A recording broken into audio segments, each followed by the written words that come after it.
Being a wildlife filmmaker is an incredible job. Travelling to remote places, filming amazing creatures. But what's it really like day to day? And how do you get started? In this video, I sit down with two good friends of mine, wildlife filmmakers Ava and Duncan, who I worked with on a Netflix show that's coming out later this year. They share how they got started in wildlife filmmaking and what tips and advice they have for aspiring filmmakers.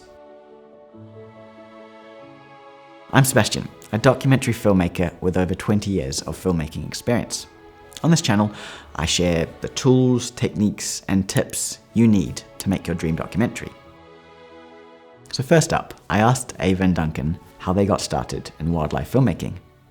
I fell in love with nature when I was a kid. And I had it on my doorstep. So I started to build a bit of a love for being out in the woods, getting muddy, climbing trees. And then I also had a mentor who was this maverick. That's the only way of describing him. He rescued foxes and all the animals you can think of in the UK. He had a fox that slept on his bed, and he had jackdaws that he could hand feed. And so he enthralled me as a kid, and I was just absolutely transfixed. I wanted to know what his life was about and how he got there. And he happened to be a wildlife photographer. I got into wildlife filmmaking more broadly through science and science communication. I did some work experience at BBC Science and just fell in love with telling stories through film and television, and decided that that's what I wanted to do. So I started working actually more on science programming and then ended up in the world of wildlife through that. I then asked them what advice they had for aspiring filmmakers, and they came up with these 6 tips. Get to know your local wildlife and get to know what different creatures there are. Maybe they've been filmed before. Even in urban environments, there's foxes and different creatures that you can sort of learn how to spot and get to know them, basically. People often think that they have to go far and wide for an incredible wildlife experience. But all around us in the UK or wherever you are is so much wildlife. There's so much going on. Just go to your local park, get out there. You don't need super fancy equipment to get started. Even just filming stuff on your phone, taking pictures as well, like wildlife photography. It's really good to give you a good eye for how to make animals look beautiful on a camera. Use your phone, use whatever you have access to. So much can be done these days with very affordable cameras on your phone, and it just opens the doors to making great stories where you are. With wildlife TV and with factual TV in general, a lot of it is making it up as we go. So often rigs are sort of held together with cable ties and bits of tape, and so don't feel afraid to invent your own rigs, invent your own ways of filming things, because often those are the best ways to do it, and that's how we do it as well. Find interesting ways to film things, and use what you have.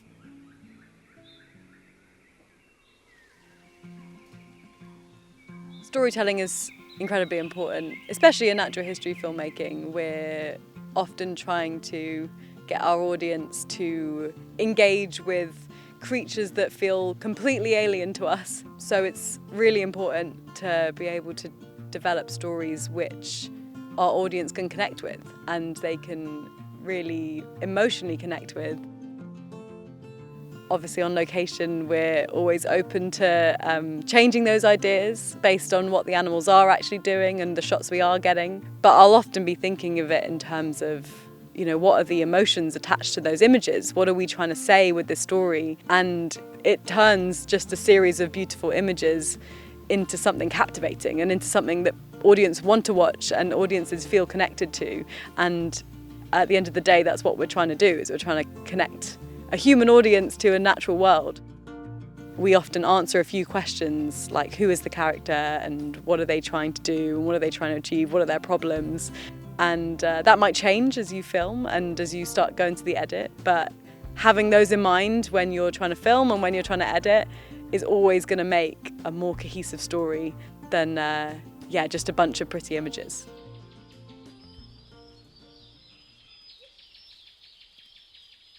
My first film I kick-started, and it was about Madagascar, an expedition to Madagascar.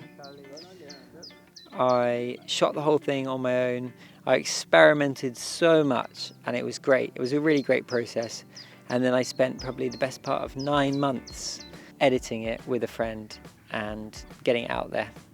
And that film, I actually hold quite close to me. It gave me the ability to get more work. Over the past few decades, its forests have been rapidly depleted, and now less than 10% still stands. The rivers are stained red as the lifeblood flows from the forests that once stood. So it's really important to get out there, make a film, and you never know where it might lead. It led me to build out a nice portfolio to then go, okay, this is what I can do. This is who I am.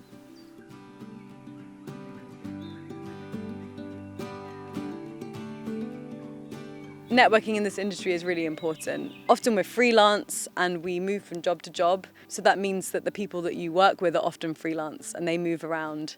Just remembering that every time you work with new people or every time you meet new people in different situations, you're trying to make that good first impression. You're trying to make it that they remember you when they need someone for a certain job or a certain role.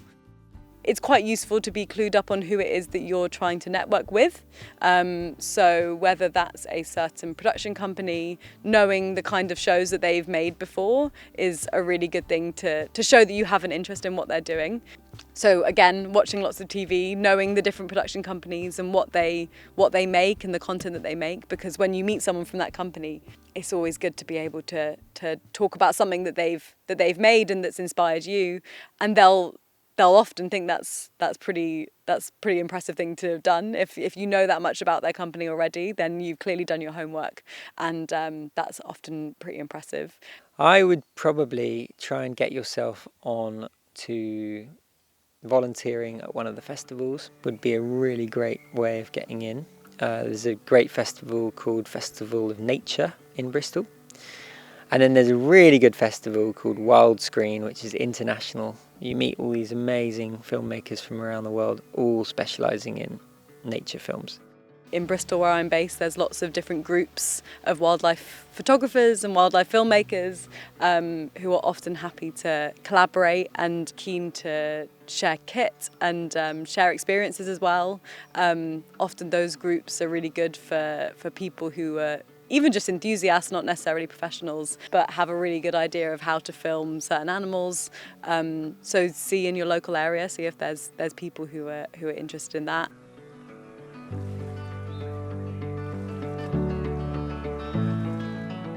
I have always liked innovating in filmmaking, doing something a bit different, taking a lot of risk and trying to change the way it's done a little bit in wildlife. And so I failed loads of times, loads of failures, but the ones that don't fail, they're really great and they're different and people are like, oh wow, how did you get that?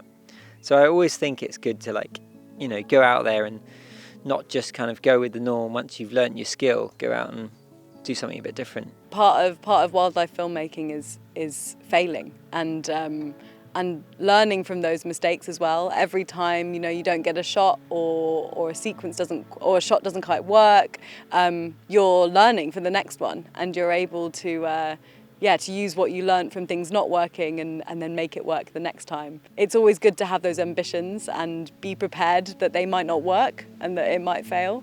Without sort of knowing that there's that risk of it failing, then you won't be able to push those boundaries and you won't be able to get capture incredible stuff in the natural world. This is so beautiful. I don't know why people haven't done this film before.